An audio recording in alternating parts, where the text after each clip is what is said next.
The Sefer, Enoch, chapter 7, verses 1 through 2.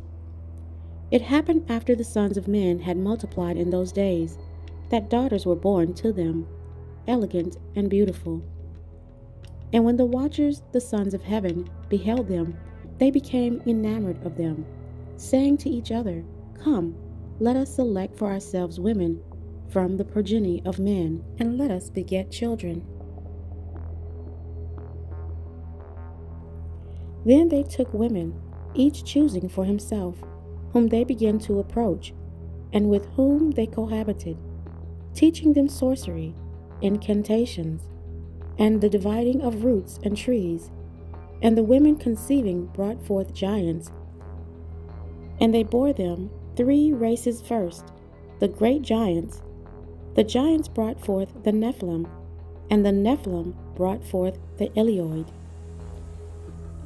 And they existed, increasing in power according to their greatness, whose stature was each 300 cubits. These devoured all the labor of men until it became impossible to feed them, when they turned themselves against men in order to devour them, and began to injure birds, beasts, reptiles, and fish, to eat one another's flesh, and to drink their blood. Then the earth reproved the unrighteous. The book of Enoch expounds on Genesis chapter 6 and 4.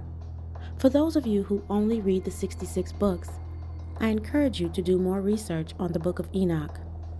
The Roman Catholic Church took many books out of the Bible, deeming them not to be inspired by Elohim, when many of these books expound on the 66 books. Look at Genesis 6 and 4, where it says, There were giants in the earth in those days, and also after that, when the sons of Elohim came in unto the daughters of men, and they bare children to them, the same became mighty men, which were old men of renown. In ancient times, before Elohim repopulated the earth, through the sons of Noah, angels were sent to the earth to be watchers over mankind, protecting and guiding them in the path of righteousness. But as time passed, these angels began to follow the teachings of Hashatan, or Satan, whom was the first fallen angel, and they became corrupt like him. The angels began to grow lustful of the beautiful black women of the earth, and sought to have sexual relations with them, so that they could produce their own offspring. This was the same sin committed in the Garden of Eden between Satan and Eve that caused Adam to fall.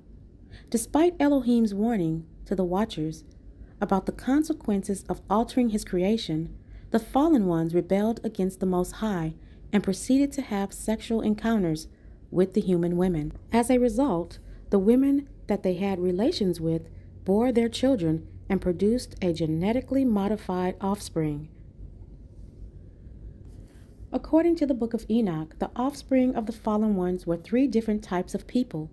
The first group of people that came from the fallen angels were the great giants, a hybrid people who stood as tall as 50 feet high. They waged war against the indigenous men of the earth so that they could have their women, all of them to themselves, to produce their own kind. This can be found in Genesis chapter 6, verse 1 through 4. The next group of people that came from the angels was the Nephilim.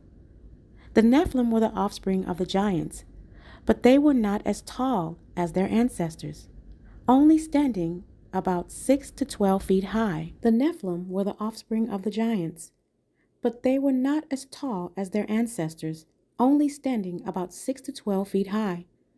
The Nephilim were the giants whom inhabited Canaan during the time of Moses, that Elohim told the Israelites to kill and take over their land.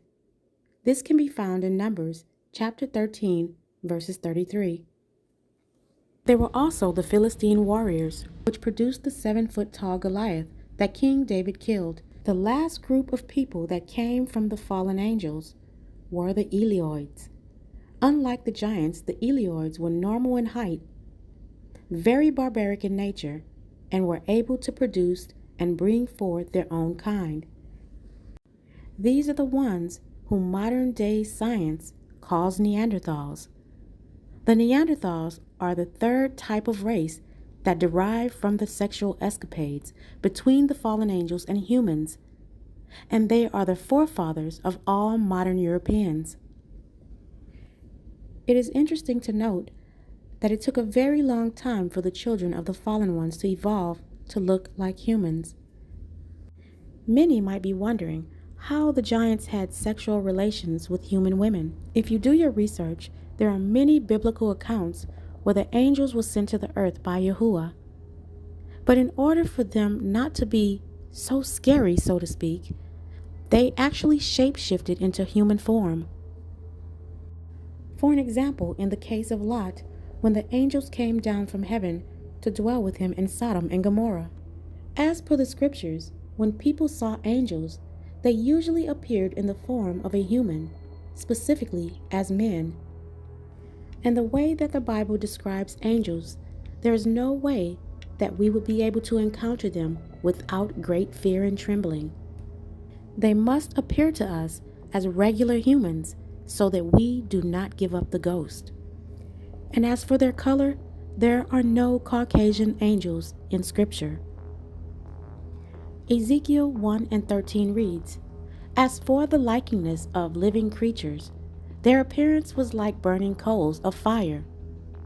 Their appearance was like burning coals of fire, and like the appearance of lamps, it went up and down among the living creatures. And the fire was bright, and out of the fire went forth lightning. There is no way we would be able to stand before these angels. Many of the angels had 4 heads, a head of a human, heads of animals, 4 wings and 6 wings. Some of them had hundreds of eyes.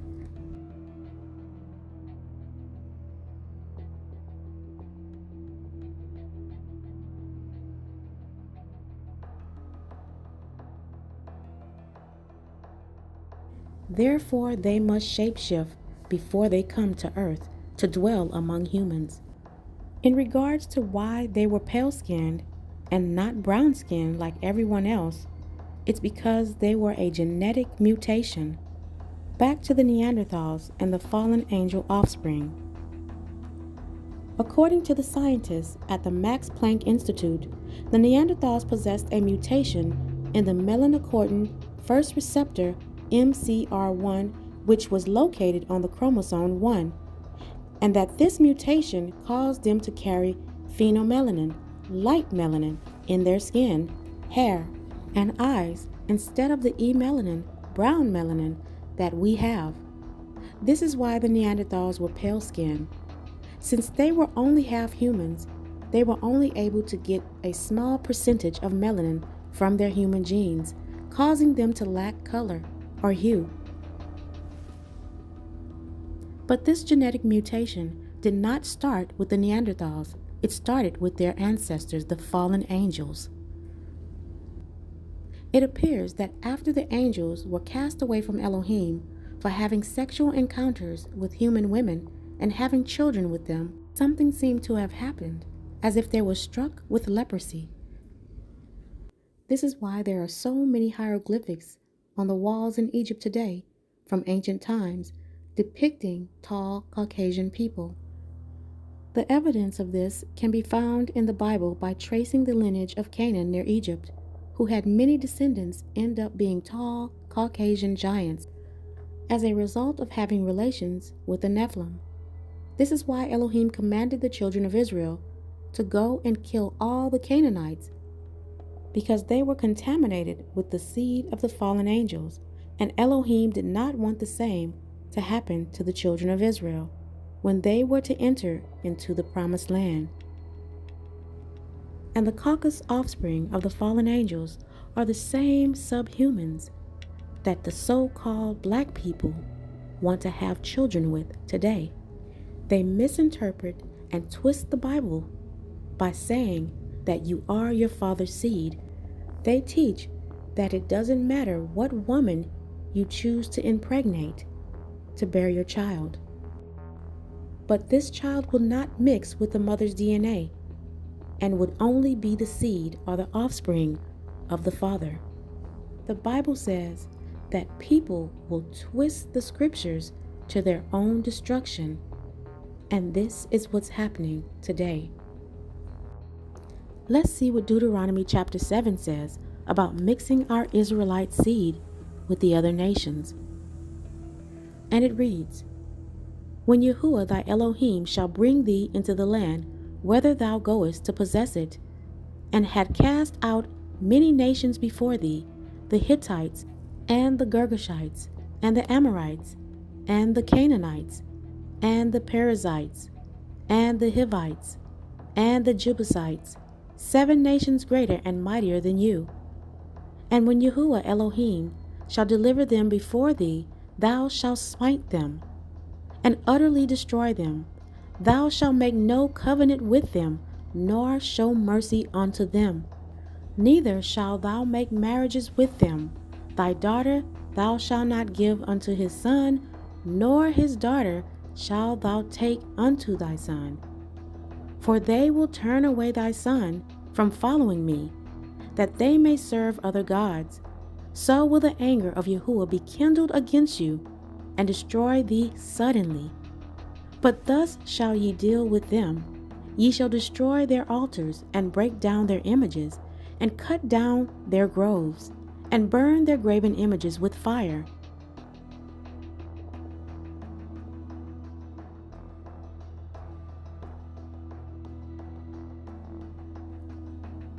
For thou art an holy people unto Yahuwah thy Elohim. Yahuwah thy Elohim had chosen thee to be a special people unto himself, above all people that are upon the face of the earth. The Most High said that we are a special people above all people upon the face of the earth, and he commands us not to mix our seed with the other nations. He said that they will have us serving their gods, and the anger will be kindled against the children of Israel, and he will destroy us suddenly. These verses are definitely not difficult to understand. I don't know about you, but as for me, I'm going to be obedient. Let's continue on our journey, because what we're striving to find out is why Esau looked like the Caucasus people today.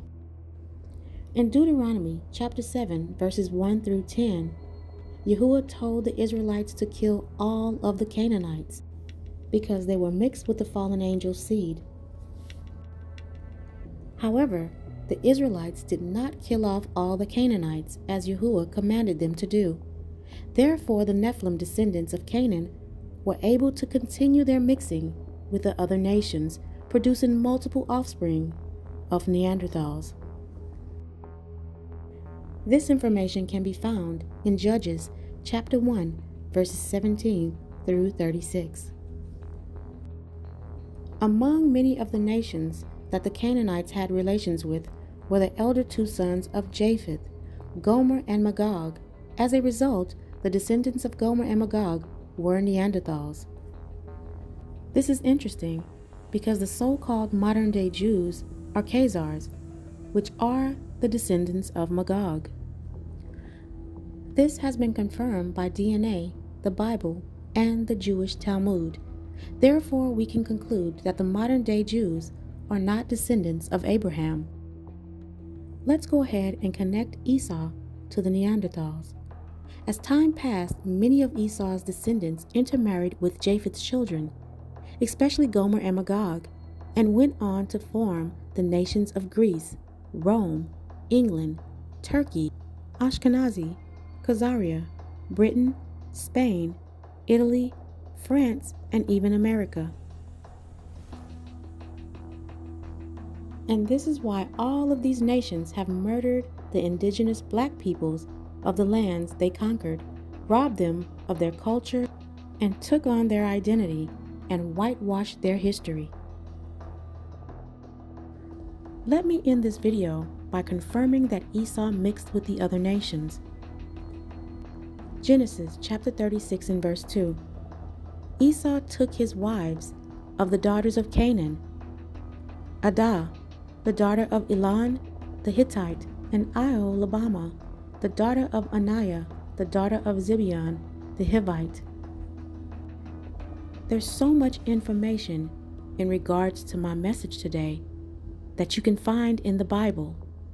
I don't know how you are overlooking this truth.